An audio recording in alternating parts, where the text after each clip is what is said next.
Hello everyone. Last class में हम लोगों ने इश्यू ऑफ डिबेंचर स्टार्ट किया था। आइए एक बार क्विक रिवीजन करते हैं। लास्ट क्लास में हम लोगों ने क्या पढ़ा था। सबसे पहले बात आपको बताया गया था कि अगर कंपनी पब्लिक से कैपिटल का नाम का पैसा उठाती है तो उसको शेयर कैपिटल बोलते हैं। कंपनी बदले में उन लोगों को एक सर्टिफिकेट देती है जिसका नाम है शेयर। उसी तरीके से अगर कंपनी पब्लिक से उधार के नाम का पैसा उठाती है तो उसको बोलते हैं डिवेंचर, और बदले में जो सर्टिफिकेट देती है वो भी क्या कहलाता है, डिवेंचर। डिवेंचर सर्टिफिकेट बोलते हैं। तो बेसिकली कंपनी अगर पब्लिक से लोन ले रही है तो उसको डिवेंचर बोला जाता है। क्या लोन और डिवेंचर में कोई फर्क नहीं है? फर्क है, कंसेप्चुअल डिफरेंस है। लोन के केस में जनरली जो लेंडर होता है उसका टर्म्स एंड कंडीशन रहता है, लेकिन डिवेंचर के केस में बोरोवर का टर्म्स एंड कंडीशन चलता है। और हम लोग ये पढ़ रहे थे कि लोन के केस में आपको सिक्योरिटी देना ही देना पड़ेगा। डिवेंचर के केस में एक एक्सेप्शनल केस था कि अगर किसी गवर्नमेंट कंपनी को किसी स्टेट गवर्नमेंट या सेंट्रल गवर्नमेंट या दोनों से गारंटी मिल रहा है तो अगर वो डिवेंचर इशू करती है तो उसको सिक्योरिटी में कोई एसेट देने की आवश्यकता नहीं है। ठीक है। अच्छा, ये लोग एसेट गिरवी किसको देता है? डिवेंचर ट्रस्टी को। ठीक है। हम आपको बताए थे कि सबसे पहले क्या होता है, डिवेंचर ट्रस्टी अपॉइंट होता है, उसके बाद डिवेंचर इशू होता है और फिर 3 महीने के अंदर एग्रीमेंट बन जाता है जिसको डिवेंचर ट्रस्ट डीड बोला जाता है। और उसमें ये सारे का सारा बात लिखा पढ़ी का काम हो जाता है। डिवेंचर होल्डर के बिहाफ में डिवेंचर ट्रस्टी साइन करते हैं, कंपनी के बिहाफ में कंपनी का डायरेक्टर या केएमपी, सीईओ, सीएफओ जो भी होगा वो साइन करेगा। ठीक है। अच्छा, और क्या दोनों में डिफरेंसेस था कि लोन का लाइफ डिपेंड करता है कि बोरोवर और लेंडर के बीच में क्या टर्म्स एंड कंडीशन बना हुआ है, कितने दिन के लिए लोन चाहिए। पर डिवेंचर के केस में 10 साल था नॉर्मल सर्कमस्टांसेस में, और जो इंफ्रास्ट्रक्चर सेक्टर से जो लोग बिलोंग करते हैं उन लोगों के लिए 30 इयर्स लाइफ था। सेम यही ज्ञान प्रेफरेंस शेयर में भी था कि प्रेफरेंस शेयर में नॉर्मल लोगों को बोला गया कि आप 20 साल के लिए प्रेफरेंस शेयर इशू कर सकते हैं, 20 साल के बाद आपको पैसा लौटाना पड़ेगा। लेकिन इंफ्रास्ट्रक्चर सेक्टर के लिए, इंफ्रास्ट्रक्चर सेक्टर में कौन आते हैं? रियल एस्टेट बिजनेस वाले, इलेक्ट्रिसिटी बिजनेस वाले और टेलीकम्युनिकेशन बिजनेस वाले। तो इनको भी बोला गया था कि अगर आप प्रेफरेंस शेयर इशू करेंगे तो आपको पैसा लौटाने के लिए 30 साल का मोहलत दिया जाएगा। हालांकि 20 साल तक जो आप रिडेम्पशन कर दिए, अगर नहीं किए तो जो पैसा बचा हुआ है 20 साल के बाद आपको वन टाइम करके रिडेम्पशन करना है। डिवेंचर में ऐसा कोई स्टोरी नहीं है। डिवेंचर के केस में अगर किसी इंफ्रास्ट्रक्चर सेक्टर में, अगर किसी इंफ्रास्ट्रक्चर सेक्टर, कोई इंफ्रास्ट्रक्चर वाली कंपनी अगर डिवेंचर इशू कर रही है तो उनको फ्लैट 30 साल का मौका मिल रहा है डिवेंचर रिडीम करने के लिए। अगर आप बोलोगे सर डिवेंचर 30 साल में रिडीम नहीं किया, 10 साल में रिडीम नहीं किया तो क्या हो जाएगा? बहुत कुछ हो जाएगा। आपको लॉ नहीं पढ़ना है। ठीक है। सब लॉ में गाइडलाइन बनाया हुआ है, सब उसी के अकॉर्डिंगली सब फॉलो करते हैं। उसके बाद हम लोगों ने डिवेंचर का डेफिनेशन स्टार्ट किया था। तो हमने आपको बताया था कि डिवेंचर को कुछ लोग फैंसी वर्ड में डिवेंचर स्टॉक भी बोलते हैं। ठीक है। बॉन्ड भी बोला जाता है। बॉन्ड तो कम जनरली बैंक लोग बोलती है। ठीक है। बैंक जब डिवेंचर इशू करती है तो वो लोग they used to call bond. काहे? परंपरा चला रहा है। एनी अदर इंस्ट्रूमेंट, अगर कोई कंपनी में एफडी करता है, ठीक है, अगर कंपनी में कोई एफडी करता है इन्वेस्टर, तो कंपनी के लिए क्या कहलाता है? Public deposit. वो भी क्या है? डिवेंचर है।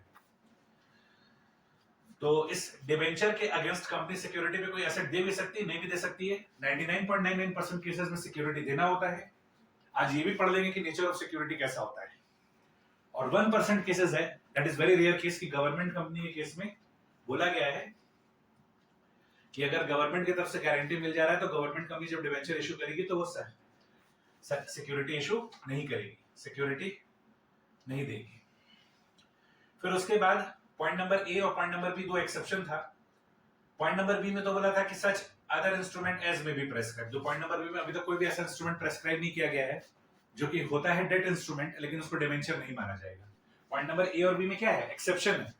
ठीक है, कि ये डेट इंस्ट्रूमेंट होते हैं पर उनको डिवेंचर नहीं माना जाएगा। तो पॉइंट नंबर ए में chapter 3D of RBI act में 3 इंस्ट्रूमेंट के बारे में बोला गया है: commercial paper, foreign currency convertible bond और foreign currency bond, rupee denominated bonds issued exclusively to overseas investor. तो ये 3 डेट इंस्ट्रूमेंट है, बट इन तीनों को डिवेंचर नहीं माना जाएगा। कमर्शियल पेपर क्या होता है? पार पे रिडीम होता है, डिस्काउंट पे इशू होता है। डिस्काउंट पे इशू होता है, पार पे रिडीम होता है। ठीक है। 25 लाख रुपए से इसका वैल्यू शुरू होता है, फेस वैल्यू इसका 25 लाख रुपए रहता है। अगर आपको उसके ऊपर का खरीदना तो 5 लाख के मल्टीपल में आपको ऊपर जाना पड़ेगा।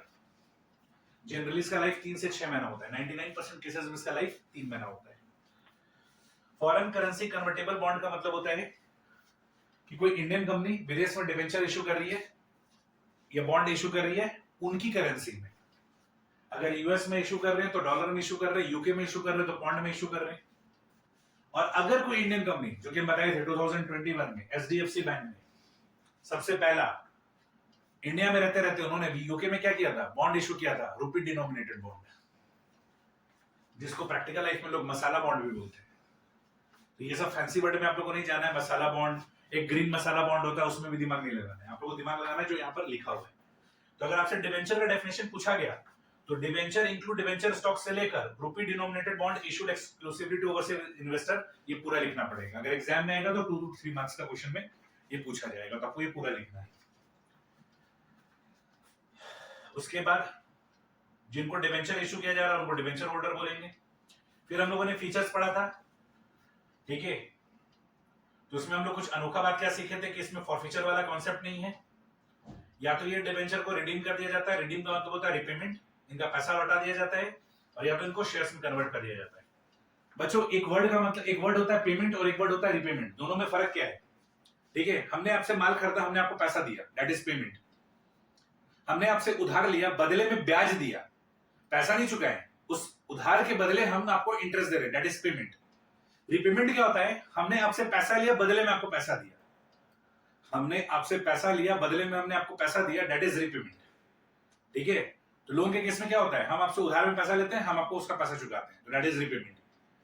लेकिन उस उधार लिया हुआ पैसा के लिए अगर इंटरेस्ट चुकाते हैं तो उसके लिए वर्ड यूज होगा पेमेंट। अगर हम आपसे गुड्स खरीदे, पेमेंट किए, पैसा दिए, तो उसको कहेंगे पेमेंट। तो रिपेमेंट का मतलब होता है पैसा लेकर पैसा देना, वहां पर रिपेमेंट वर्ड यूज होता है, अदरवाइज हम लोग पेमेंट वर्ड यूज करते हैं। Interest on debenture charge against profit है, फायदा हो नुकसान हो कोई फर्क नहीं पड़ता, आपको इंटरेस्ट का पेमेंट करना पड़ेगा। तो लास्ट क्लास में यहां तक हम लोगों ने कंप्लीट किया था। अब आइए आगे मूव करते हैं, टाइप्स ऑफ डिवेंचर, ठीक है।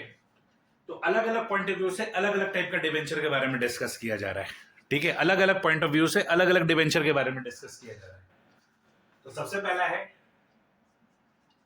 Types of debenture.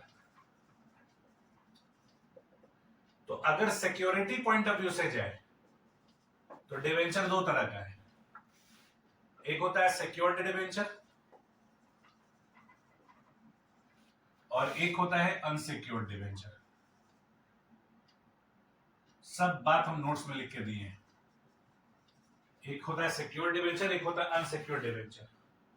Secured debenture को मोर्गेज डिवेंचर भी बोला जाता है। मोर्गेज का मतलब वही होता है एसेट दीजिए बदले में लोन लीजिए।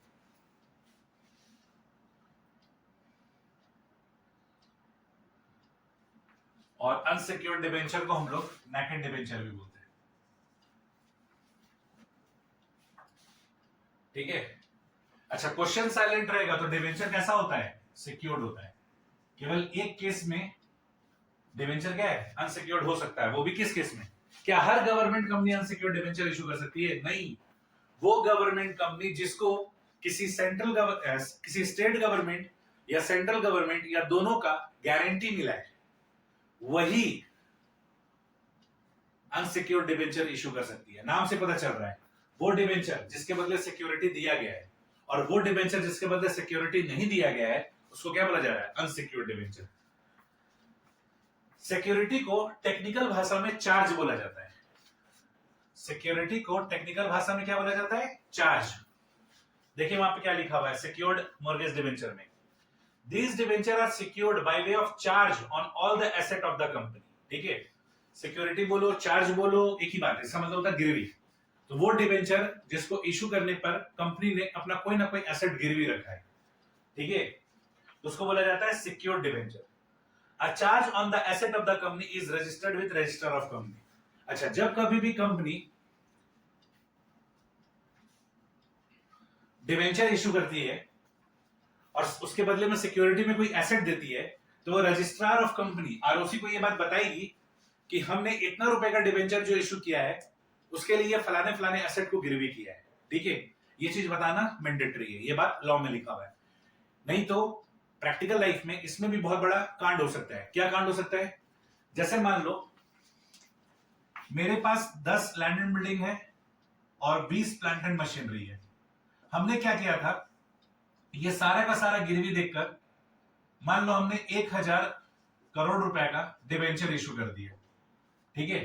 अब ये बात तो डिबेंचर ट्रस्टी और कंपनी के बीच में है, ठीक है। गांव में तो किसी को पता नहीं, ये तो डिबेंचर ट्रस्टी को पता है और कंपनी को पता है, क्योंकि ये लोग आपस में डिबेंचर ट्रस्टेड में एग्रीमेंट किया है, ठीक है। अब देखा जाए, ये कंपनी के मन में पाप आ जाता है, वो क्या करती है, इसी एसेट के बदले और मान लो बैंक से लोन ले लेती है। क्या कर लेती है, बैंक से लोन ले लेती है। अब डिबेंचर के लिए डिबेंचर ट्रस्टी होता है ना, बैंक के लिए तो एसेट कुछ होता नहीं है। तो बैंक से लोन लेती है और बोलती है कि हम आपको गिरवी में ये लैंड बिल्डिंग और प्लांट एंड मशीनरी दे रहे हैं। तो बताओ, यहां तो कांड हो रहा है ना, पब्लिक से भी लोन ले रहे हैं एक ही एसेट को दिखाकर, और बैंक से भी लोन ले रहे हैं एक ही एसेट को दिखाकर। ये गड़बड़ हो रहा है ना। इसलिए प्रैक्टिकल लाइफ में क्या होता है कि जब कभी भी कंपनी डिबेंचर इशू करती है, तो वो जिस जिस एसेट के अगेंस्ट गिरवी रखता है उसके बारे में आरओसी को बता देती है, ठीक है। आरओसी कौन है, रजिस्ट्रार ऑफ कंपनी, माई बाप समझ लो कंपनी का। आप लोग प्रोफेशनल पढ़ाई करोगे ना, तब आप लोग को पता चलेगा वहां पर कि कंपनी कुछ भी काम करती है तो हर चीज का हिसाब आरओसी को देती है, ठीक है। आरओसी के पास सारा का सारा डिटेल्स जाता है, ठीक है। तो ये जो रजिस्ट्रार ऑफ कंपनी है, ये इस बात को रिकॉर्ड करके रखता है कि कंपनी ने इतने रुपए का डिबेंचर इस एसेट को गिरवी रखकर इशू किया है। अब कल ना दिन अगर मान लो कंपनी ये बैंक लोन लेना चाहेगी ना, तो बैंक क्या करेगी, आरओसी से पूछ लेगी कि ये कंपनी हमसे लोन मांग रहा है, फलाना फलाना एसेट हमको गिरवी दे रहा है, जरा आप कंफर्म करके बताइए कि उस एसेट के अगेंस्ट लोन दे सकते हैं कि नहीं दे सकते। अगर वो एसेट डिबेंचर वाले को गिरवी दिया हुआ होगा तो आरओसी बैंक वाले को बता देगी, जिसके कारण बैंक वाला अपना पैसा उसका डूबेगा नहीं, उसको कोई रिस्क नहीं होगा। वो बैंक लोन देते समय बैंक सोच समझ के लोन देगा।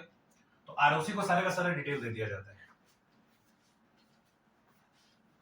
तो charge on the asset of the company is registered with registrar of company. अच्छा, अब ये जो चार्ज होता है, दैट इज सिक्योरिटी, ये दो तरह का होता है। ये जो चार्ज है, ये जो सिक्योरिटी है, ये दो तरह का होता है। ऑब्वियसली सिक्योरिटी पे क्या दे रहे हैं, एसेट दे रहे हैं। तो नीचे में देखो लिखा हुआ है, charge means securing the loan by mortgaging assets towards the loan. If the company does not meet its obligation, the lender can secure his payment from the assets mortgage. तो सिंपल सा बात है, चार्ज ऑन द एसेट का मतलब क्या है कि वो एसेट को सिक्योरिटी देकर कंपनी लोन ले रही है। तो कल ना दिन अगर कंपनी अपने पैसे का डिबेंचर का रिपेमेंट नहीं कर पाएगी, तो डिबेंचर होल्डर के पास सिक्योरिटी में जो एसेट दिया हुआ है वो उसको बेचकर अपना पैसा निकाल लेंगे, और ये सारे का सारा काम डिबेंचर ट्रस्टी करता है। तो दो तरह का चार्ज होता है, एक होता है फिक्स चार्ज, एक होता है फ्लोटिंग चार्ज। फिक्स चार्ज क्या होता है, fix charge is a charge created on specific movable asset और specific immovable asset. The asset cannot be sold without the consent of the debenture holder. The sale proceed of this asset are utilised first for repaying debenture. और floating charge होता है, floating charge is a charge created on all movable asset except those charge by way of fix charge including future one.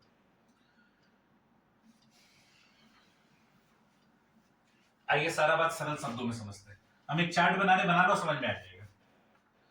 देखो, secure debenture क्या है, वो debenture जिसको company issue कर रही है और बदले में सिक्योरिटी में एसेट दे रही है। तो सिक्योरिटी में क्या दिया गया है, सिक्योरिटी में एसेट दिया गया है। अब बच्चों, एसेट्स भी दो तरह का होता है, एक होता है मूवेबल एसेट और एक होता है इमूवेबल एसेट। इसको कॉपी कर लेना, जब रिवाइज करोगे तो ये थ्योरी बहुत अच्छे से समझ में आएगा। एसेट दो तरह का होता है, एक होता है मूवेबल एसेट, एक होता है इमूवेबल एसेट, ठीक है। मूवेबल एसेट का अगर हम लोग एग्जांपल ले, इमूवेबल का क्या एग्जांपल लोगे, land, building, plant and machinery. I am not writing machinery, plant and machinery, दोनों में फर्क होता है। जैसे आपके घर में मान लीजिए जनरेटर, इन्वर्टर है, वो क्या है, मशीन है, ठीक है। बट द थिंग इज कि प्लांट एंड मशीनरी क्या होता है, बहुत सारा मशीन जिसको आपस में असेंबल करके धरती से जोड़ दिया जाता है, फिक्स कर दिया जाता है, ठीक है। That is immovable in nature, उसको प्लांट एंड मशीनरी बोलते हैं। बहुत सारे मशीन को आपस में असेंबल करके धरती से उसको जोड़ दिया जाता है, टाइटन टू द अर्थ, तो उसको प्लांट एंड मशीनरी बोला जाता है। That is immovable in nature. जबकि मूवेबल एसेट का एग्जांपल लोगों तो क्या क्या आ जाएगा, स्टॉक है, फर्नीचर है, मोटर व्हीकल है, ऑफिस इक्विपमेंट्स है, कंप्यूटर लैपटॉप ये सब, बहुत सारा चीज हो गया। तो सिक्योरिटी में जो आप एसेट दोगे, एसेट तो दो तरह का हो गया ना, और लिख दे ज्वेलरी है, तो एसेट तो दो तरह का हो गया, मूवेबल एसेट और इमूवेबल एसेट। ये जो एसेट आप सिक्योरिटी में दे रहे हैं, एक मूवेबल हो गया और एक इमूवेबल हो गया।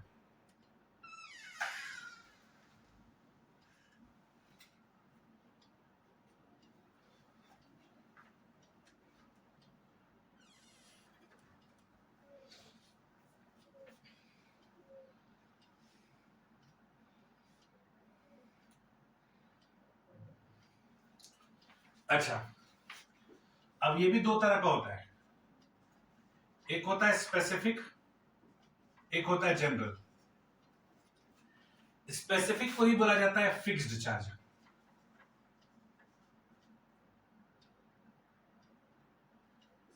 और जनरल को बोला जाता है फ्लोटिंग चार्ज। सर दोनों का मतलब समझाइए। आप देखो, आपके पास बहुत सारा मूवेबल एसेट है। अगर आप किसी एसेट को आइडेंटिफाई कर देते हो, जैसे मान लो आप डिबेंचर इशू किए, ठीक है, मान लो आप डिबेंचर इशू किए 100 करोड़ रुपए का, और आप बोले कि 150 करोड़ का कंपनी का फर्नीचर है, ये हम सिक्योरिटी में देते हैं, तो ये क्या कहलाएगा? Movable specific asset. आपने स्पेसिफाई कर दिया, वो एसेट जो आइडेंटिफाई कर दिया, अलग से दिख रहा है, दैट इज व्हाट स्पेसिफिक। इसको क्या बोला जाता है? Fix charge. और फ्लोटिंग मतलब होता है मेरे पास जितना मूवेबल एसेट है सब। फ्लोटिंग का मतलब क्या होता है? जितना भी मेरे पास मूवेबल एसेट है सब, और जो फ्यूचर में आज डिवेंचर इशू करते समय जितना है सब, और फ्यूचर में जो खरीदेंगे वो भी। कोई बात हुआ? ये क्या कहलाता है? जनरल। ये क्या कहलाता है? जनरल। उसी तरीके से इमूवेबल फिक्स एसेट्स में भी दो तरह का एसेट होता है, एक होता है स्पेसिफिक और एक होता है जनरल। ये स्पेसिफिक वाले को बोला जाता है फिक्स चार्ज, और इसको बोला जाता है फ्लोटिंग।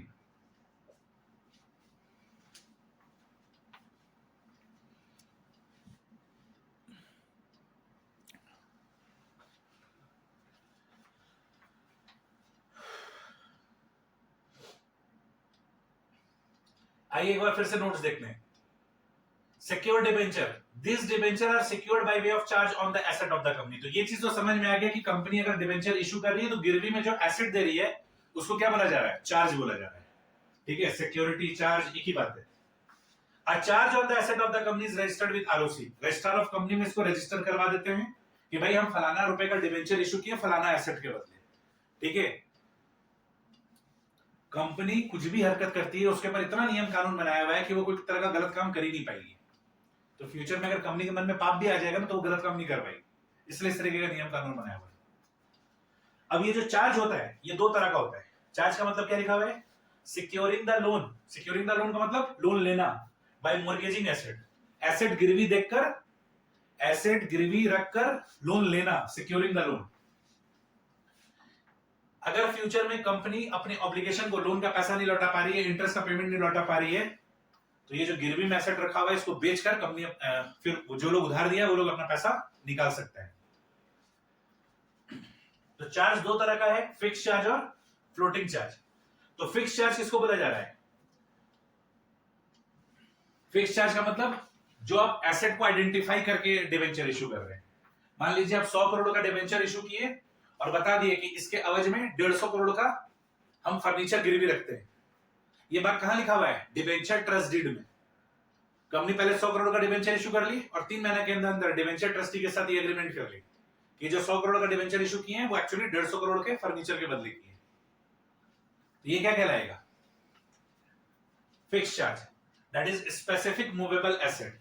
या फिर मान लो कंपनी 100 करोड़ का डिवेंचर इशू की, तो ये बात बोल दी कि ये जो डिवेंचर इशू कर रहे हैं इसके बदले 150 करोड़ का लैंड गिरवी रखते हैं, तो ये क्या कहलाएगा? Specific immovable asset.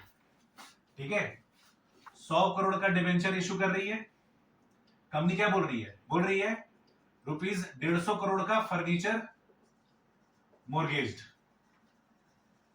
तो ये क्या बोला जाएगा? इसको बोला जाएगा स्पेसिफिक चार्ज। या फिर कंपनी बोलेगी 100 करोड़ का डिवेंचर के बदले 150 करोड़ का लैंड गिरवी रख रहे हैं, तो ये क्या कहलाएगा? अगेन स्पेसिफिक यानी फिक्स चार्ज। तो ये जो फिक्स चार्ज है ये मूवेबल एसेट या इमूवेबल एसेट कुछ भी हो सकता है, ठीक है। तो देखो फिक्स चार्ज का डेफिनेशन क्या लिखा हुआ है। Fix charge is a charge created on specific movable asset and और स्पेसिफिक इमूवेबल एसेट। तो फिक्स चार्ज क्या है कि अगर कंपनी डिवेंचर इशू कर रही है तो गिरवी में एकदम क्लेरिफाई कर देगी कि ये वाला फर्नीचर हम गिरवी रख के लोन डिवेंचर इशू कर रहे हैं, ये वाला लैंड गिरवी रखकर हम ये डिवेंचर इशू कर रहे हैं। तो स्पेसिफिक मूवेबल एसेट और स्पेसिफिक इमूवेबल एसेट बता दे रही है कंपनी, इसको बोला जाता है fix charge. These assets cannot be sold without the consent of the debenture holder। Furniture गिरवी रख के डिवेंचर इशू किया गया है, अब अगर कंपनी का मन है फर्नीचर बेच देगा तो बेच देगी, पॉसिबल ही नहीं है, वो तो डिवेंचर होल्डर को गिरवी दिया हुआ है। और डिवेंचर होल्डर का रखवाली करने के लिए किसको अपॉइंट किया गया है? डिवेंचर ट्रस्टी को। अब आपको क्या बताए थे, सबसे पहले डिवेंचर ट्रस्टी अपॉइंट होता है, फिर डिवेंचर इशू होता है, और फिर 3 महीने के अंदर जो डिवेंचर इशू किया गया उसका टर्म्स एंड कंडीशन सारे का सारा ऑन पेपर रिकॉर्ड किया जाता है, जिसको डिवेंचर ट्रस्ट डीड बोला जाता है। और उस एग्रीमेंट पेपर पे डिवेंचर होल्डर के बिहाफ में डिवेंचर ट्रस्टी और कंपनी के बिहाफ में कंपनी का जो डायरेक्टर होगा, केएमपी होगा, वो साइन करता है। तो अगर कंपनी डिवेंचर इशू कर रही है और करते वक्त बताई कि हम 100 करोड़ का डिवेंचर जो इशू किए हैं उसको उसके बदले 150 करोड़ का फर्नीचर हम गिरवी रखे हुए हैं, अब फ्यूचर में कंपनी फर्नीचर बेचना चाहती है तो बेच जाएगी, सवाल ही पैदा नहीं होता है। कंसेंट ऑफ डिवेंचर होल्डर चाहिएगा, मतलब डिवेंचर ट्रस्टी से अप्रूवल चाहिएगा, सवाल ही नहीं पैदा होता। डिवेंचर ट्रस्टी बोल देगा कि हाँ बेच दीजिए, कैसे बेचने देगा? बोलेगा भाई ये तो हमारा है, पहले हमारा पैसा चुकाओ फिर फर्नीचर बेचो। या फिर मान लीजिए कंपनी ने 150 करोड़ का लैंड गिरवी रखकर डिवेंचर इशू किया था, कंपनी लैंड बेचना चाहती है तो बेच लेगी, सवाल ही पैदा नहीं होता है। डिवेंचर ट्रस्टी किस लिए रखे? इसीलिए ना, तुरंत तो ऑब्जेक्ट करेगा नहीं, ये तो गिरवी पे रखा हुआ है, हमारा पैसा चुकाइए उसके बाद लैंड बेचिए, हमको कोई फर्क नहीं पड़ता। पर जब तक हमारा पैसा बाकी है तब तक अब लैंड फर्नीचर नहीं बेच सकते। The sale proceed of these assets are utilized first for repaying debenture holder। और अगर मान लो कंपनी बेच भी देता है तो जो भी पैसा आएगा सबसे पहले क्या करना पड़ेगा? डिवेंचर होल्डर को पेमेंट करना पड़ेगा। प्रैक्टिकली पॉसिबल नहीं हो पाता है। वो जब डिवेंचर होल्डर अप्रूवल दे देते हैं ना, हम लोग को चैप्टर नहीं पढ़ना है, एक चैप्टर होता है लिक्विडेशन ऑफ कंपनी। जब कंपनी बंद होता है तब ये सारे का सारा कार्यक्रम होता है। तो डिवेंचर होल्डर बोलते हैं हाँ बेच दीजिए, बेच के हमारा पैसा दे दीजिए, हम निकल जाएंगे, कंपनी बंद हो रहा है होने दीजिए। जब कंपनी बंद होता है, like dissolution of firm, company का भी डिसोल्यूशन होता है, उसको हम लोग liquidation of company, winding up of company बोलते हैं। सेम डिसोल्यूशन वाला फंडा होता है, एसेट बेच के लायबिलिटी का पेमेंट। तो जब एसेट बेचेंगे तो सारा का सारा एसेट बेचेंगे ना, तो वो एसेट भी बिकेगा जो डिवेंचर होल्डर को गिरवी रखा हुआ है। तो जो पैसा आएगा सबसे पहले डिवेंचर वाले को पेमेंट करके नफी करते हैं। अच्छा, फ्लोटिंग चार्ज क्या होता है? Floating charge is created on all movable asset except those charged by way of fixed charge including future one।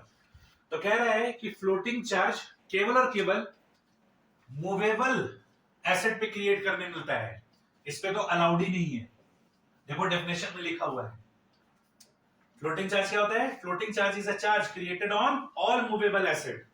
ठीक है, अगर आप चाहो तो इमूवेबल एसेट पे फ्लोटिंग चार्ज क्रिएट नहीं कर सकते हो। ठीक है, फ्लोटिंग चार्ज का मतलब क्या है? जैसे मान लो हमने फर्नीचर को गिरवी पे दे दिया, इट बिकम्स स्पेसिफिक चार्ज, और इधर में लैंड को गिरवी दे दिया तो ये क्या बन गया? Specific charge. अब जितना एसेट बच गया ये क्या कहलाएगा? Floating charge. अगर ये बाकी का जो एसेट है, ठीक है, अगर ये बाकी का एसेट अगर हम गिरवी रख देते हैं तो ये क्या कहलाता है? Stock, motor vehicle, office equipment, jewellery. मतलब कंपनी जब डिवेंचर इशू की थी तो क्या बोली थी कि फर्नीचर तो ऑलरेडी गिरवी रखा हुआ है, इसके अलावा जितना बाकी एसेट बच गया वो सारे का सारा गिरवी। अगर ऐसा बात बोलती है तो ये वाला कौन सा चार्ज कहलाएगा? General charge, that is floating charge. ठीक है, तो फ्लोटिंग चार्ज केवल और केवल किस पे रखा जा सकता है? मूवेबल एसेट पे। इमूवेबल एसेट पे फ्लोटिंग चार्ज रखना अलाउड नहीं है। देखो फर्दर हम रियल लाइफ का बात लिख कर दिए। Presently, the company issuing debenture can create charge on specific movable asset and or a specific immovable asset। तो कह रहा है कि इंडिया में आज जितनी भी कंपनी है, अगर वो एसेट गिरवी रखकर डिबेंचर इशू करती है, ठीक है, तो वो कौन सा कर सकती है, स्पेसिफिक मूवेबल एसेट और इमूवेबल एसेट, ठीक है। All company can do, all company can do, no company are allowed to create floating charge on immovable assets, ठीक है। No company are allowed to create floating charge on immovable asset. All company can create fixed charge on immovable asset. और यहां पे all company can create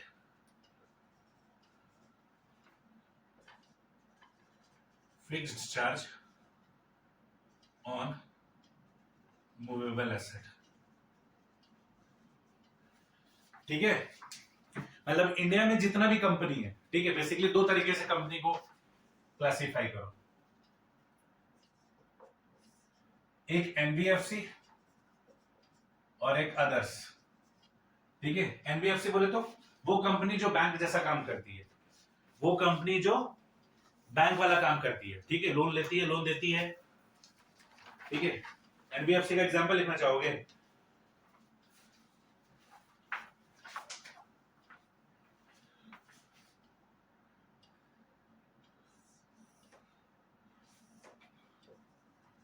examples of NBFC, कुछ कुछ NBFC company का example लिख लो।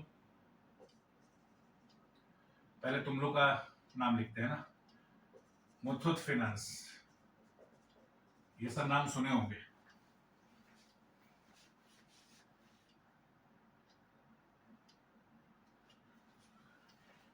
एक तो हम लोग के जमाने में ऐड आता था चोलामंडलम, एक आप लोग और सुना होगा बजाज फाइनेंस, ठीक है, ये सब फेमस नाम है, आप लोग सुना होगा।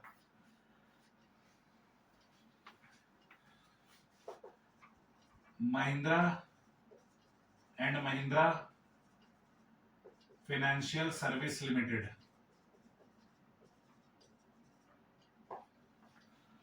अब ये सब वो नाम लिख रहे हैं जो कॉमन है।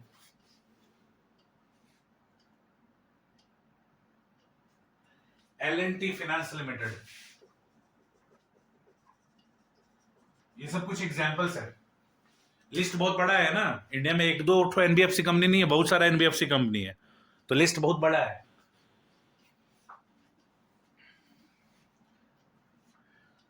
बच्चों फुल फोकस होकर ध्यान दो कि कंपनी जब डिबेंचर इशू करती है तो सिक्योरिटी में एसेट देती है। अब एसेट किस टाइप का सिक्योरिटी पे देती है, मूवेबल वाला और इमूवेबल वाला? तो बात यहां खत्म नहीं होता है। अब अगर कंपनी बता दे रही कि ये फलाना वाला मूवेबल एसेट हम सिक्योरिटी पे दे रहे हैं, तो उसको बोलते हैं फिक्स चार्ज। और कंपनी ये नहीं बताती है, बोलती है हम जितना भी मेरा एसेट बचा हुआ है मूवेबल नेचर वाला, वो सारा का सारा हम गिरवी रख रहे हैं, तो उसको क्या बोला जाता है, फ्लोटिंग चार्ज। वही इमूवेबल के केस में अगर कंपनी बता दे रही है कि ये फलाना फलाना वाला इमूवेबल एसेट गिरवी दिया हुआ है, तो वो कहलाएगा स्पेसिफिक चार्ज, फिक्स चार्ज। और अगर कंपनी ये नहीं बताती है कि कौन सा इमूवेबल एसेट गिरवी पे रखकर हम ये लोन सिक्योर कर रहे हैं, तो उसको बोला जाता है फ्लोटिंग चार्ज। तो इमूवेबल प्रॉपर्टी के केस में फ्लोटिंग चार्ज अलाउड नहीं है, no company are allowed.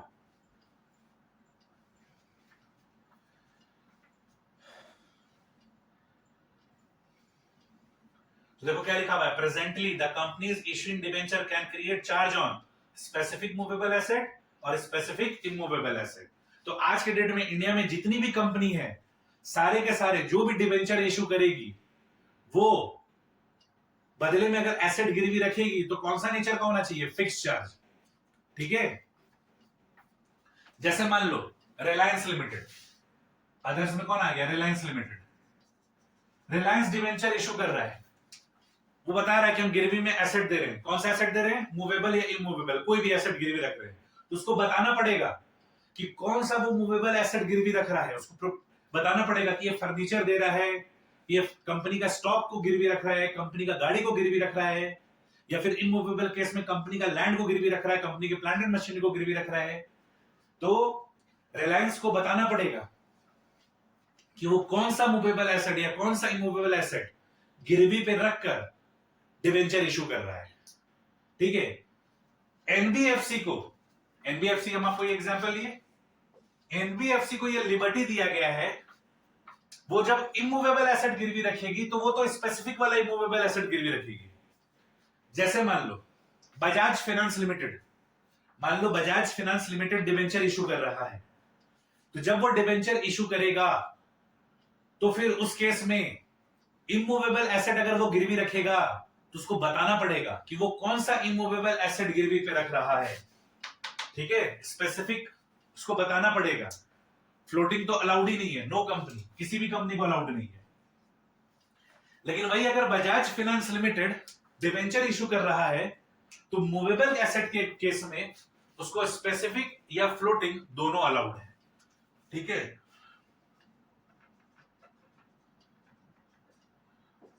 only NBFC can create fixed charge, sorry, floating charge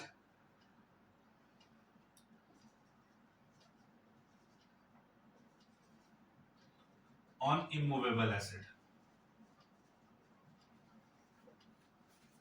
देखो लिख के दिए कि इंडिया में जितनी भी कंपनी अगर डिवेंचर इशू कर रही है, फॉर एग्जांपल रिलायंस, तो बदले में वो सिक्योरिटी में एसेट रखेगा। तो अगर वो मूवेबल एसेट रखता है तो उसको बताना पड़ेगा कौन सा मूवेबल एसेट वो गिरवी रखा है। अगर वो इमूवेबल एसेट इशू करे, अगर गिरवी रखेगा तो उसको बताना पड़ेगा कौन सा इमूवेबल एसेट गिरवी रख रहा है। लेकिन एनबीएफसी को ये लिबर्टी दिया गया है कि केवल वो मूवेबल एसेट के केस में बता सकता है कि ये फलाना एसेट हम गिरवी रख रहे हैं या फिर हम सारे का सारा एसेट गिरवी रख रहे हैं। इमूवेबल जो जनरल वाला है ये तो किसी भी कंपनी के लिए अलाउड नहीं है। देखो लिख के दिए, presently the company issuing debenture can create charge on specific movable asset and or specific immovable asset. However, NBFC issuing debenture can create charge on any movable asset, कोई भी तरह का मूवेबल एसेट हो सकता है, that is specific और general. ये chart copy कर लो।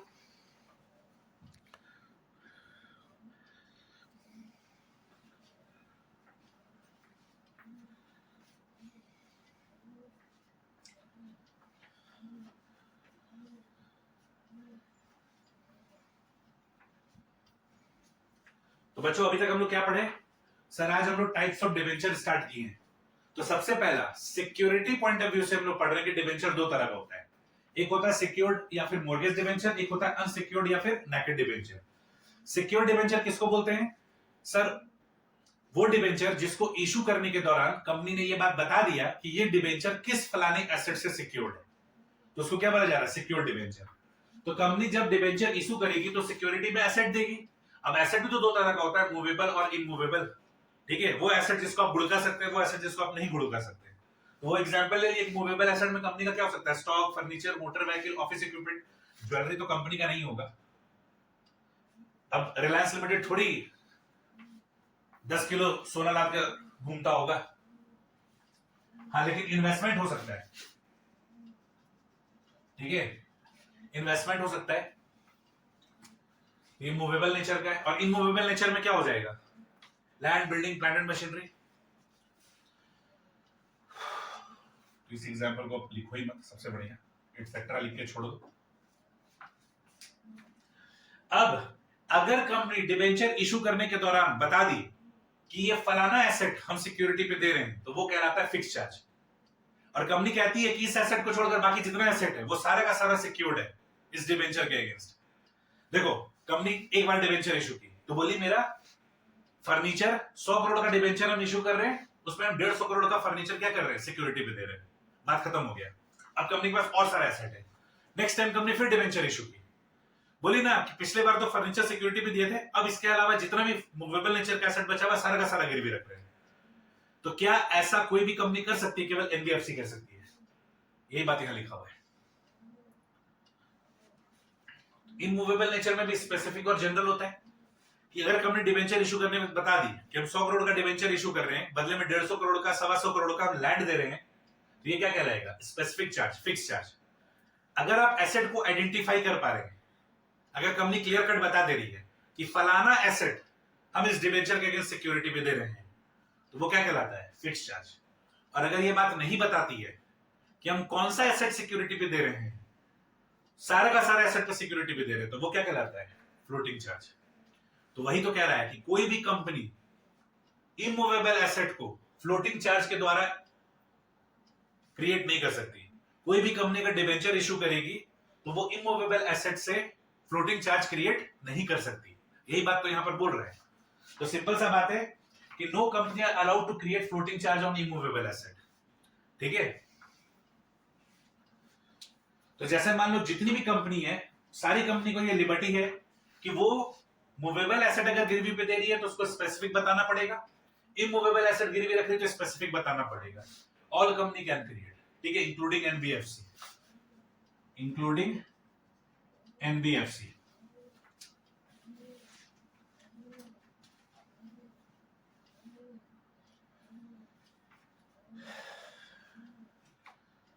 अब जैसे बजाज फाइनेंस डिवेंचर इशू किया, ठीक है, 100 करोड़ का डिवेंचर इशू किया और बोला 150 करोड़ का फर्नीचर मॉर्गेज पे दे देते हैं, वो क्या कहलाएगा? Fix charge. अब नेक्स्ट टाइम फिर डिवेंचर इशू किया और इस वक्त क्या बोला कि फर्नीचर तो लास्ट टाइम गिरवी दे दिए थे, बाकी जितना एसेट बचा हुआ है ना, वो सारा का सारा क्या है? इस डिवेंचर के अगेंस्ट सिक्योर्ड है। इस डिवेंचर को इशू करने के बाद फ्यूचर में और भी हम जो नया मूवेबल एसेट क्रिएट करेंगे उसके अगेंस्ट भी सिक्योर्ड है। तो ये क्या कहलाएगा? Floating charge. तो फ्लोटिंग चार्ज मूवेबल एसेट के केस में केवल एनबीएफसी को अलाउड है। फ्लोटिंग चार्ज इमूवेबल एसेट के केस में किसी भी कंपनी को अलाउड नहीं है। तो आप जनरली ऐसे मान के चलो कि 99.99% कंपनी जब कभी भी डिबेंचर इशू करेगी तो उसको बताना पड़ेगा कि ये वाला मूवेबल एसेट या ये वाला इमूवेबल एसेट हम गिरवी पे रखकर डिबेंचर इशू कर रहे हैं। कंक्लूजन सुन लो, कंक्लूजन क्या है आपको पूरा क्लियर हो जाएगा। कंक्लूजन ये है कि इन फ्यूचर में कोई भी कंपनी 99.99% केसेस में जितनी भी कंपनियां हैं डिबेंचर इशू करेगी तो ये बात बता देगी कि ये फलाना वाला मूवेबल एसेट या फलाना वाला इमूवेबल एसेट गिरवी रखकर ये डिबेंचर इशू किया जा रहा है। That is fix charge.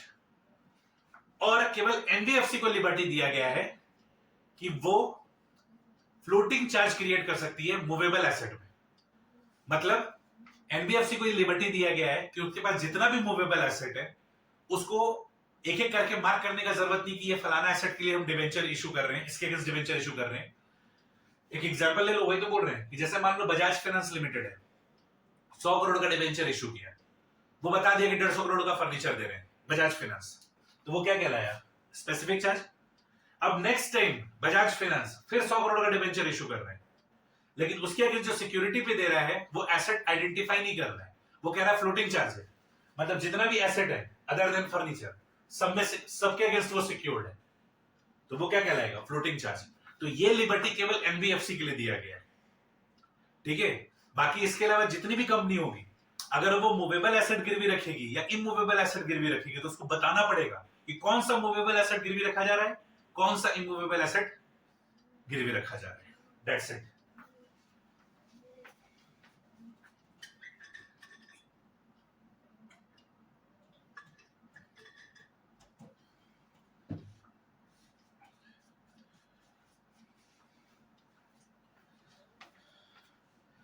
ये कॉपी हो गया।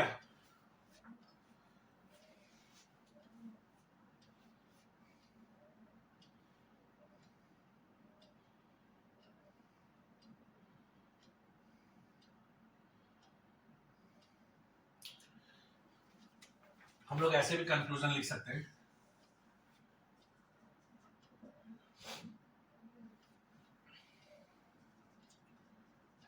मूवेबल एसेट के केस में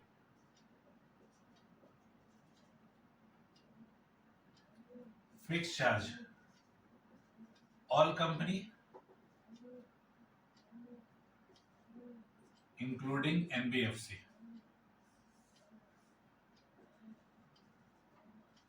floating charge only NBFC,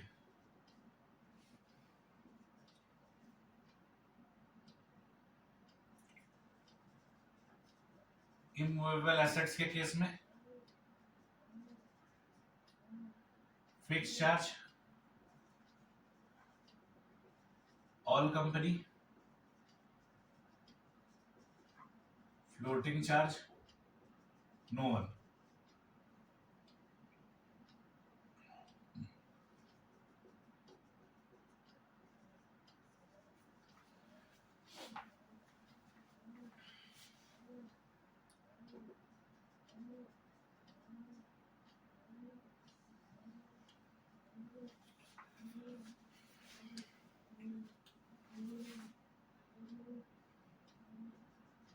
no company.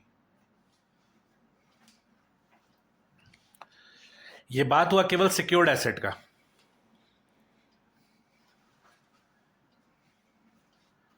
अब आइए अनसिक्योर्ड एसेट के बारे में बात करते हैं।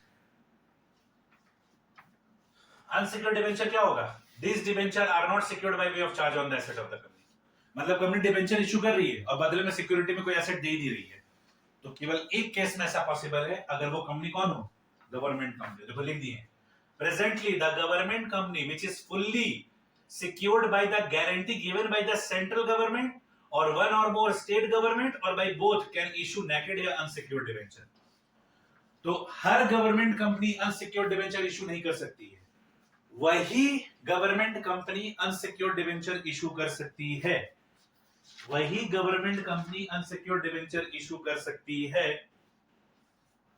जिसको स्टेट गवर्नमेंट या सेंट्रल गवर्नमेंट का गारंटी मिला है। ठीक है, तो अनसिक्योर्ड डिबेंचर के केस में क्या है, लिख के दे दिए वहां पर कि government company who have guarantee from government can issue unsecured debenture. Government company का भी एग्जांपल लिखते हैं। एग्जांपल ऑफ गवर्नमेंट कंपनी, एक तो तुमने बचपन में पढ़ा था भेल, भारत हेवी इलेक्ट्रिकल्स लिमिटेड, एक्सेल steel authority of India limited, एक कोल इंडिया लिमिटेड,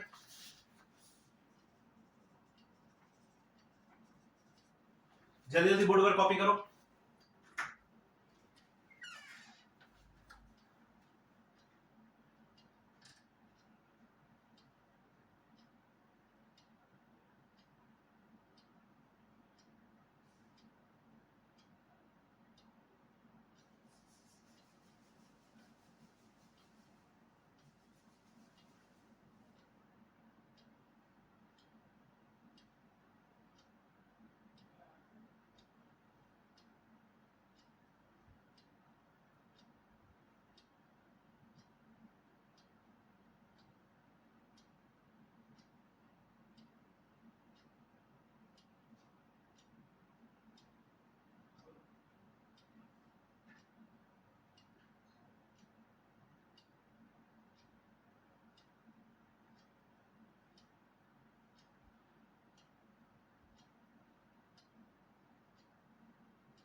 तो सिक्योर डिबेंचर समझाने में बहुत वक्त लग गया बच्चों, पर आगे बहुत इजी सी है।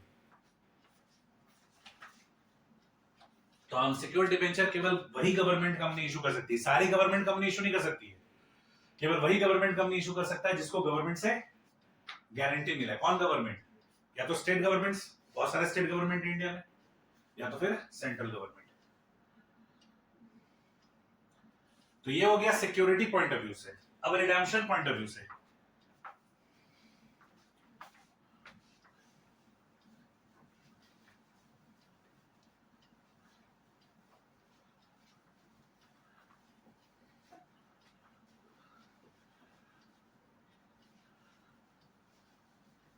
रिडेम्पशन का मतलब रिपेमेंट।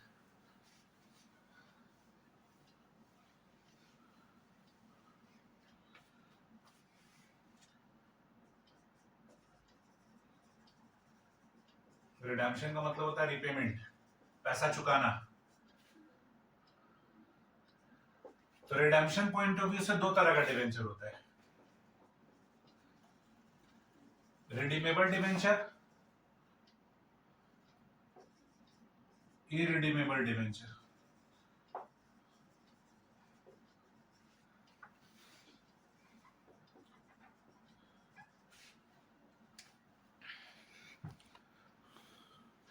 रिडीमेबल डिवेंचर और इरिडीमेबल डिवेंचर। रिडीमेबल डिवेंचर क्या होगा? वो डिवेंचर जिसको आप रिडीम करोगे, रिपेमेंट करोगे, तो आपको पता ही है कि नॉर्मल केसेस में 10 साल में आपको पैसा लौटा देना है, 10 years from the date of issue. और इंफ्रास्ट्रक्चर सेक्टर वाली कंपनियां, कंपनी बिलोंग्स टू इंफ्रास्ट्रक्चर, इनको 30 years from the date of issue time दिया गया है कि आपको डिवेंचर को क्या कर देना है? रिपेमेंट कर देना, उनका पैसा लौटा देना है। इरिडीमेबल डिवेंचर वो होता है जो कंपनी के जीते जी जिसका रिडेम्पशन ना हो, जब कंपनी बंद होगा तभी उसका रिडेम्पशन होगा। इरिडीमेबल डिवेंचर का मतलब क्या होता है? वो डिवेंचर जो कंपनी के जीते जी कभी इसका रिडेम्पशन नहीं होगा, कभी रिपेमेंट नहीं होगा। कंपनी का जब बाइंडिंग अप होगा, जब कंपनी का डिसोल्यूशन होगा, तब इसका रिपेमेंट होगा। इंडिया में इरिडीमेबल डिवेंचर नहीं होता है, क्योंकि देखो ना, लाइफ बता दिया है ना, अरे लॉ में लाइफ बता दिया है ना कि नॉर्मल सर्कमस्टांसेस में अगर कंपनी डिवेंचर इशू करेगी तो 10 साल में पैसा लौटाना है। और अगर इंफ्रास्ट्रक्चर से रिलेटेड कंपनियां जो रियल एस्टेट में है, इलेक्ट्रिसिटी में है, जो टेलीकम्युनिकेशन में है, अगर ये डिवेंचर इशू करती तो 30 साल में इनको पैसा लौटा देना है। तो यहां तो क्लियरली डिफाइन कर दिया है ना कि आपको कब पैसा लौटा देना है। यानी इंडिया में इरिडीमेबल डिवेंचर का कॉन्सेप्ट नहीं है। देखो लिख के दिया हुआ है, redeemable debenture, this debenture are repayable by the company as per the terms of issue. और देखो लिख के दिए, note, date of redemption of secured debenture shall not exceed 10 year from the date of issue. 10 साल के अंदर अंदर इसको रिडीम कर देना होता है। Provided that the following class of company में issued secured debenture for a period exceeding 10 year but not exceeding 30 year. तो कौन कौन सा कंपनी है? Company engaged in setting up infrastructure project, infrastructure finance company, infrastructure डेब्ट। आप देख लोगे ना, सब चारों बुलेट में इंफ्रास्ट्रक्चर इंफ्रास्ट्रक्चर इंफ्रास्ट्रक्चर मिलेगा। या फिर देखो चौथे बुलेट में नेशनल हाउसिंग बैंक, ये भी इंफ्रास्ट्रक्चर से रिलेटेड काम करती है। ठीक है, तो जनरली क्या है, जनरली आप ऐसे मानकर चलो कि नॉर्मल सर्कमस्टांसेस में जो कंपनियां हैं उनको डिवेंचर 10 साल में रिडीम कर देना है, और जो इंफ्रास्ट्रक्चर सेक्टर से बिलोंग करती है उसको 30 साल में रिडीम कर देना है। अच्छा, इरिडीमेबल डिवेंचर जिसको परपेचुअल डिवेंचर बोला जाता है, ये क्या होता है? These debentures are not repayable during the lifetime of the company. ये कंपनी के जीते जी कभी इसका रिपेमेंट नहीं होता है। These are repaid only at the time of winding of the company. जब कंपनी को बंद किया जाता है तब इसका रिडेम्पशन होता है। Presently, no company can issue irredeemable debenture in India. और इंडिया में किसी भी कंपनी को अलाउड नहीं है irredeemable debenture इशू करना, क्योंकि लॉ में डिवेंचर का लाइफ प्रेस्क्राइब कर दिया गया है। एक बार जल्दी से नोट्स में गो थ्रू करो पॉइंट नंबर 2 को।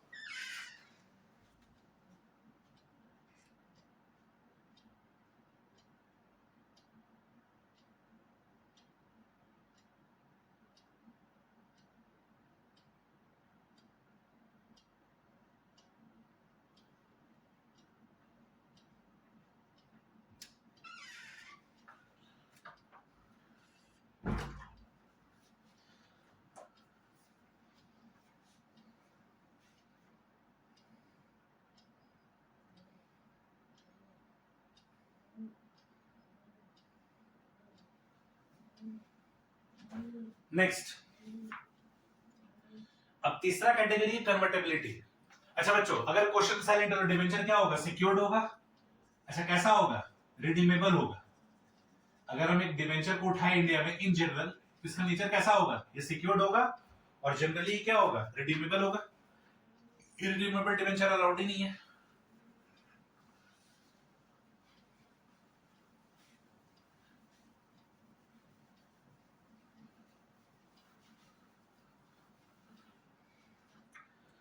तीसरा, कन्वर्टिबिलिटी पॉइंट ऑफ व्यू से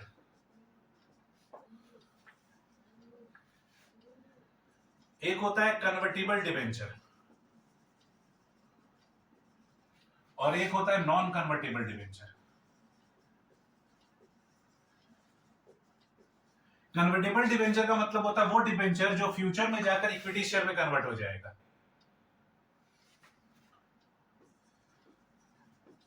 कन्वर्टेड इनटू इक्विटी शेयर्स। और नॉन कन्वर्टेबल का मतलब क्या है? जिसका रिपेमेंट होगा। It's repayment will be done. Non convertible debenture क्या है? वो डिबेंचर जिसका आपको पैसा लौटाना पड़ेगा। और कन्वर्टेबल डिबेंचर वो डिबेंचर होता है जो फ्यूचर में जाकर इक्विटी शेयर होल्डर में कन्वर्ट हो जाएगा। क्वेश्चन साइलेंट हो तो आप मान कर चलोगे कि वो डिबेंचर कैसा है? नॉन कन्वर्टेबल है। भाई आपको फ्यूचर में उसका पैसा लौटाना है। ठीक है, फ्यूचर में आपको क्या करना है? उसका पैसा लौटाना है। Next, registration point of view से डिबेंचर दो तरह का होता है। एक होता है रजिस्टर्ड डिबेंचर और एक होता है बियरर इंस्ट्रूमेंट डिबेंचर। ठीक है, इंडिया में रजिस्टर्ड डिबेंचर होता है, बियरर डिबेंचर का कोई कॉन्सेप्ट नहीं है। ठीक है, रजिस्टर्ड डिबेंचर का मतलब होता है जैसे बच्चों कंपनी में शेयर होल्डर्स के लिए रजिस्टर ऑफ मेंबर होता है। कंपनी में शेयर होल्डर लोग के लिए रजिस्टर ऑफ मेंबर होता है। जैसे तुम्हारे स्कूल में अटेंडेंस रजिस्टर होता है ना, तुम्हारा नाम और रोल नंबर लिखा रहता है। और स्कूल ऑफिस में तुम्हारा घर का पता, मम्मी पापा का नाम, फोन नंबर, एड्रेस वेड्रेस सब कुछ रहता है। वैसे ही कंपनी के पास में अपने शेयर होल्डर का रजिस्टर ऑफ मेंबर होता है और डिबेंचर होल्डर का रजिस्टर ऑफ डिबेंचर होल्डर होता है। तो वो डिबेंचर होल्डर जिसका नाम, पता, एड्रेस सब कुछ लिखा हुआ है रजिस्टर ऑफ डिबेंचर होल्डर में, उसको रजिस्टर्ड डिबेंचर होल्डर बोलते हैं। और बियरर डिबेंचर, इसका कॉन्सेप्ट इंडिया में नहीं है। वो डिबेंचर होल्डर है जिसका कोई हिसाब किताब कंपनी मेंटेन नहीं करती है।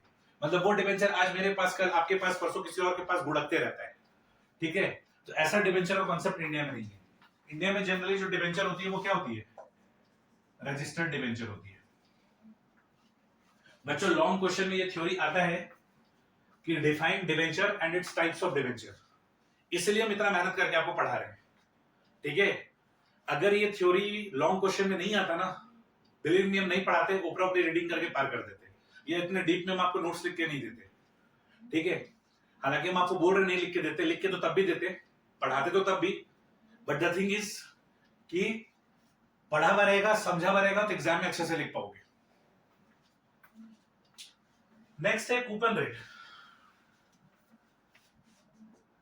वो डिबेंचर जिसमें रेट प्रीफिक्स किया हुआ रहता है उसको हम लोग बोलते हैं स्पेसिफिक कूपन रेट डिबेंचर।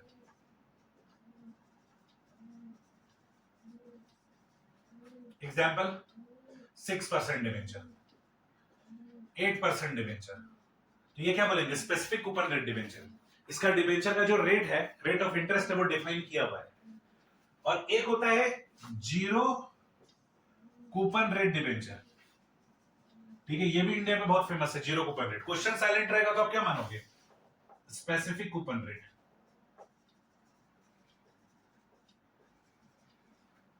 ठीक है, जीरो कूपन रेट डिबेंचर क्या होता है? इसका जो रेट ऑफ इंटरेस्ट है वो चेंज होता है। ठीक है, बैंक का जो रेट ऑफ इंटरेस्ट चलता है, कंपनी उसके हिसाब से जीरो कूपन रेट डिबेंचर पे इंटरेस्ट देती है। ये बहुत थोड़ा हाईफाई चीज हो गया, जीरो कूपन रेट डिबेंचर। ठीक है, आप लोग फाइनेंशियल मैनेजमेंट में इसके बारे में पढ़ोगे, जीरो कूपन रेट डिबेंचर के बारे में। देखो थोड़ा बहुत हम लिख के दिए कि this debenture do not carry a specific rate of interest. इसमें रेट ऑफ इंटरेस्ट लिखा हुआ नहीं होता है, in order to compensate the investor को जो पैसा लगाते हैं इसमें, such debenture are issued at substantial discount and redeemed at par. ठीक है, इसको डिस्काउंट पे रिडीम इशू किया जाता है और पार पे रिडीम किया जाता है। ठीक है, पता है ये सब जो डिबेंचर होता है ना, जीरो कूपन रेट डिबेंचर, ये बहुत लंबे लंबे समय के लिए इशू किया जाता है। आप उम्मीद भी नहीं कर सकते हो 80 इयर्स 90 इयर्स, ठीक है 99 इयर्स, ऐसे करके डिबेंचर को इशू किया जाता है। ठीक है, मतलब पहले ऐसा होता था, अब तो नहीं हो पाएगा, अब तो लाइफ प्रेस्क्राइब कर दिया गया ना। पहले जानते हो ये लाइफ प्रेस्क्राइब नहीं था कि डिबेंचर का लाइफ कितना होगा, ये भी इसी साल चेंज हुआ है। तो आप एकदम ताजा ताजा एकदम अपडेटेड मटेरियल पढ़ रहे हो। पहले डिबेंचर का लाइफ प्रेस्क्राइब नहीं था, अब डिबेंचर का लाइफ प्रेस्क्राइब है। तो पहले जो जीरो कूपन रेट डिबेंचर होता था ना, इसका लाइफ होता था 99 इयर्स। तो आज 100 रुपए का डिबेंचर 40 रुपीज में कंपनी इशू करती थी और बोलती थी 99 इयर्स के बाद 100 रुपए देंगे, या फिर 100 रुपए का डिबेंचर 28 रुपए में इशू करती थी और बोलती थी 99 इयर्स के बाद 100 रुपए लौटाएंगे और ड्यूरिंग द ईयर आपको इंटरेस्ट भी मिलेगा। इंटरेस्ट किस रेट से मिलता था हर साल? The difference between the face या nominal value and that issue price is the total amount of interest for the debenture holder related to the duration of the debenture। तो कह रहा है जो मान लीजिए 100 रुपए का डिबेंचर 28 रुपए में इशू किया गया, तो जो डिफरेंस का 72 रुपीज आपको पर डिबेंचर फायदा हो रहा है, ये माना जाता था कि वो 99 साल का आपके लिए इंटरेस्ट है। तो कूपन रेट क्या लिखा हुआ है? These debentures are issued with a predetermined specific rate of interest. The rate may either be fixed or floating। अच्छा, ये वाला जो डिबेंचर होता है, इसका जो रेट होता है ये फिक्स भी हो सकता है और फ्लोटिंग भी हो सकता है। ठीक है, जैसे कंपनी क्या करेगी, कंपनी बोलेगी कि हम जो डिबेंचर इशू कर रहे हैं 7% वाला इशू कर रहे हैं। अब जनरली कंपनी क्या करती है, हर 6-6 महीने में 7-7% आपको ब्याज देते चलेगी। 7% पर एनम होता है, तो जो भी अमाउंट ऑफ डिबेंचर होता है इंटू 7% इंटू 6/12, हर 6-6 महीने में कंपनी, हम लोग सीखेंगे कैलकुलेशन, कंपनी उस तरीके से इंटरेस्ट देती है, हर 6-6 महीने में इंटरेस्ट देती है। तो ये 7% 8% ये क्या है, पर एनम रेट होता है, तो ये फिक्स रेट हो गया। फ्लोटिंग रेट भी होता है। कंपनी क्या बोलती है कि जैसे मान लो 1 अप्रैल को डिबेंचर इशू की, तो कंपनी बोलेगी कि हम 30 सितंबर और 31 मार्च को इंटरेस्ट देंगे, और उस दिन का जो बैंक का रेट रहेगा, जनरली एसबीआई को प्रेफर किया जाता है कि एसबीआई का जो रेट रहेगा उस रेट से हम आपको क्या करेंगे, इंटरेस्ट पे करेंगे, तो उसको बोला जाता है फ्लोटिंग रेट। वही लिखा हुआ है कि this debenture are issued with a predetermined specified rate of interest. This rate may either be fixed और floating. The floating interest rate is usually linked with bank rate. तो जैसे मान लो कंपनी डिबेंचर इशू की, बता दी इसका rate of interest इतना होगा, तो सालाना आपको उतना इंटरेस्ट मिलेगा। या फिर कंपनी आपको क्या बोलेगी कि हम फलाने फलाने डेट को आपको इंटरेस्ट देंगे, और उस दिन जो बैंक में रेट ऑफ इंटरेस्ट चल रहा होगा उस रेट ऑफ इंटरेस्ट के साथ आपको इंटरेस्ट दिया जाएगा। तो अगर कंपनी पहले से आपको इंटरेस्ट बता दी, इंटरेस्ट रेट बता दी, तो फिक्स्ड हो गया। अगर बैंक रेट के साथ लिंक कर दी तो वो फ्लोटिंग रेट कहलाएगा। उसके बाद difference between share and debenture दिया बच्चों, इसको ओन रीडिंग करना। नेक्स्ट क्लास में हम लोग अकाउंटिंग ऑफ डिबेंचर स्टार्ट करेंगे। आप लोगों का होमवर्क है, आप लोगों को नोट्स का पेज नंबर 1 से 3 अच्छा से गो थ्रू करना है। और अगर आपको लास्ट क्लास से रिलेटेड या आज से क्लास से रिलेटेड कोई डाउट आया तो उसको होल्ड करना है। सिक्योर डिबेंचर वाला आप पूछ सकते हो, क्योंकि उसका कैलकुलेशन कुछ दिखना नहीं है। अगर आपको कंफ्यूजन है तो आप दोबारा मेरे साथ फोन पे डिस्कस कर सकते हो। बट मेरा एक यही है कि आज की क्लास खत्म होने के बाद आप एक बार इसको अच्छे से रिवाइज करो खुद से, और हो सके तो इस वीडियो को दोबारा रिपीट करो। अगर कंफ्यूजन है तो, फिर भी क्लैरिटी नहीं होता तो मेरे को फोन करके अपना डिस्कस कर सकते हो। आपको होमवर्क यही कि नोट्स का पेज नंबर 1, 2, 3 आपको अच्छे से गो थ्रू करना है। नेक्स्ट क्लास में हम लोग प्रैक्टिकल एस्पेक्ट्स इसका शुरू करेंगे। ठीक है, तो आज इतने ही रहने देते हैं।